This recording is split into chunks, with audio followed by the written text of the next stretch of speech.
bayram günü Peyğəmbərimiz sallallahu aleyhi və səlləm qadınların yanından keçərkən belə buyurdu: ey qadınlar, sədəqə verin və Allahdan çoxlu bağışlanma diləyin.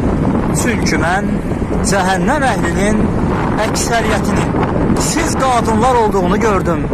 Onlardan dərrakəli olan bir qadın soruşdu ki, ey Allahın elçisi, nəyə görə cəhənnəm əhlinin əksəriyyəti biz qadınlar olacağıq?